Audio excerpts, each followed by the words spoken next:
गोवा में अरविंद केजरीवाल ने बीजेपी के खिलाफ उगला ऐसा जहर कि पूरी राजनीति में हंगामा मच गया है। यहाँ पे लोग ये आरोप लगा रहे हैं कि ये जो ज़मीन है, ये ज़मीन किसी मंत्री की है। किस मंत्री की है? मैं सीएम साहब से पूछना चाहता हूँ, यहाँ के जो प्रमोद सावंत साहब हैं, कि ये किस मंत्री की ज़मीन है। तो मंत्री को तो करोड़ों अरबों का फ़ायदा होगा। जिस बिल्डर को दी गई है, ऐसा आरोप लग रहा है कि वो बिल्डर बीजेपी से कनेक्टेड है।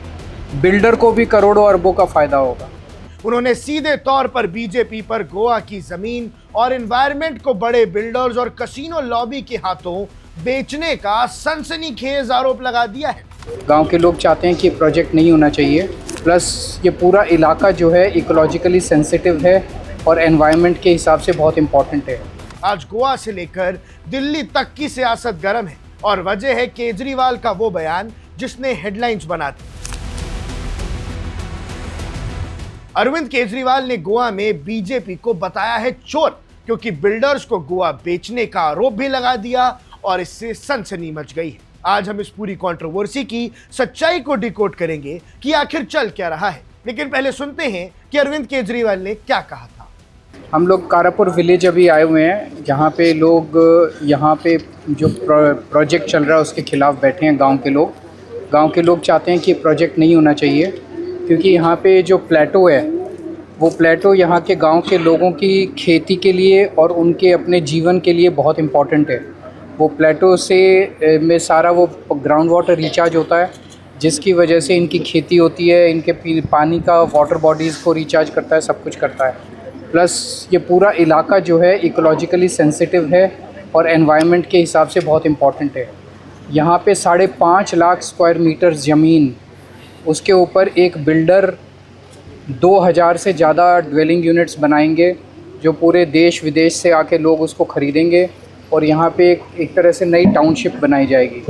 उससे यहाँ के पूरा जो नेचुरल ब्यूटी, गोवा अपनी नेचुरल ब्यूटी के लिए पूरी दुनिया में फेमस है, पूरी नेचुरल ब्यूटी ख़राब हो जाएगी, इसका एनवायरनमेंट ख़राब होगा, यहाँ के लोगों की खेती ख़त्म हो जाएगी, लोगों के इस ज़मीन में टेनेंसी राइट्स हैं उसका भी ख्याल नहीं रखा गया, कैशू नट्स उगाते हैं लोग, यहाँ पे तरह तरह की खेती करते हैं, वो भी सब ख़त्म हो जाएगी।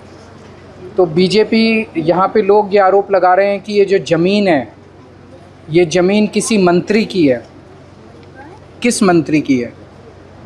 मैं सीएम साहब से पूछना चाहता हूँ, यहाँ के जो प्रमोद सावंत साहब हैं, कि ये किस मंत्री की ज़मीन है।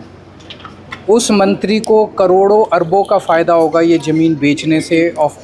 इसको टीसीपी एक्ट के सेक्शन 39A में एग्रीकल्चरल लैंड को लैंड यूज़ चेंज करने की परमिशन दी गई है, तो मंत्री को तो करोड़ों अरबों का फ़ायदा होगा। जिस बिल्डर को दी गई है, ऐसा आरोप लग रहा है कि वो बिल्डर बीजेपी से कनेक्टेड है। बिल्डर को भी करोड़ों अरबों का फ़ायदा होगा। गोवा के लोगों को क्या मिलेगा? इस गांव के लोगों को क्या मिलेगा? इस गांव के लोगों को तो कुछ नहीं मिलेगा। इस गांव के लोगों को तो बर्बादी मिलेगी। इस गांव के लोगों का तो जीवन, खाना पीना सब बर्बाद हो जाएगा। वो बिल्डर कमाएगा और ज़मीन जिसकी है वो कमाएगा। तो हमें ये लगता है कि ये बीजेपी की सरकार 2 साल पहले ये सेक्शन 39A लाई थी। सेक्शन 39A के तहत इसी किस्म के पूरे गोवा के अंदर कई परमिशंस दिए गए। केवल और केवल ये बिल्डर्स की सरकार है, ये कॉलोनाइज़र्स की सरकार है, पूरे गोवा को बर्बाद करने में तुली हुई है। खूब भ्रष्टाचार हो रहा है सेक्शन 39A के तहत। मैंने इन लोगों को ये आश्वासन दिया है और ये भरोसा दिलाया है, विश्वास दिया है, बीजेपी की सरकार कुछ नहीं करने वाली। आम आदमी पार्टी को वोट दीजिए जम के, कुछ महीने रह गए हैं चुनाव के, आम आदमी पार्टी की सरकार लाइए। सेक्शन 39A को स्क्रैप किया जाएगा और सेक्शन 39A के तहत जितने भी प्रोजेक्ट सैंक्शन किए गए हैं उन सारे प्रोजेक्ट्स को भी स्क्रैप किया जाएगा।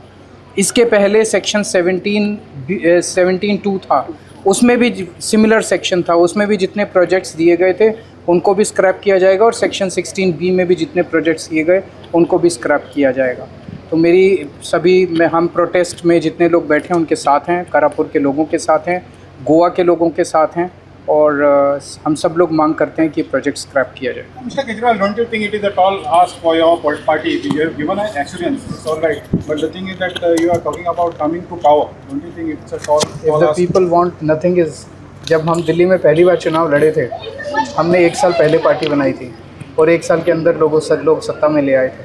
तो अगर जनता चाहेगी तो जनता तो मालिक है, जनता तो कुछ भी कर सकती है। अब कहानी शुरू होती है गोवा के एक शांत गांव करापुर से, यहाँ के विलेजर्स पिछले कुछ समय से देश के एक बहुत बड़े डेवलपर लोधा ग्रुप के मेगा प्रोजेक्ट के खिलाफ लगातार प्रोटेस्ट कर रहे हैं। गांव वालों का साफ कहना है कि हमें ये प्रोजेक्ट नहीं चाहिए, इसे तुरंत रोका जाए। अब इसी प्रोटेस्ट का पूरा पॉलिटिकल बैकअप देते हुए अरविंद केजरीवाल ने बीजेपी सरकार पर भयानक हमला बोला है। उनका आरोप है कि इस मेगा प्रोजेक्ट की वजह से गोवा के लोकल इकोसिस्टम, जंगल और पानी के सोर्सेस को तबाह किया जा रहा है। और सबसे बड़ा आरोप यह है कि इस तबाही के पीछे एक नियम का सहारा लिया जा रहा है और वो है सेक्शन 39A।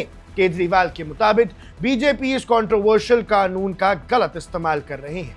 इकोलॉजिकली सेंसिटिव जमीनों की जोनिंग बदल रही है ताकि आउट ऑफ स्टेट बिल्डर्स को उसका फायदा पहुंचाया जा सके। जो कानून एनवायरनमेंट की रक्षा के लिए होना चाहिए था, उसे ही बिल्डर्स का रास्ता साफ करने का जरिया बना दिया गया है। लेकिन बात सिर्फ जमीन तक नहीं रुकती है। केजरीवाल ने दूसरा सबसे बड़ा वार किया है वहां की कसिनो लॉबी पर। उनका कहना है कि बीजेपी सरकार नेटिव गोवंस यानी वहां के मूल निवासियों के राइट्स और कल्चर को बाईपास करके सिर्फ अमीर कसिनो मालिकों को प्रायोरिटी दे रही है। और इस अंधाधुंध कमर्शियलाइजेशन की वजह से गोवा का जो असली कल्चर और हेरिटेज है वो खत्म होता जा रहा है। इस सब के बीच गोवा का लॉ एंड ऑर्डर भी एक बड़ा मुद्दा बन गया है। जब भी बिना किसी रेगुलेशन के बेहिसाब पैसा आता है तो क्राइम भी बढ़ता है। केजरीवाल ने स्टेट में बढ़ती लीगल माइनिंग, ड्रग ट्रेड और हाल ही में हुए अरपोरा नाइट क्लब फायर जैसे हादसों का हवाला देते हुए कहा कि सरकार सिर्फ पर्सनल प्रॉफिट कमाने में बिजी है, जबकि आम जनता की सेफ्टी को ताक पर रख दिया गया है। और पॉलिटिकल मैदान में इसको लेकर पूरी तरह आर पार की लड़ाई शुरू हो चुकी है।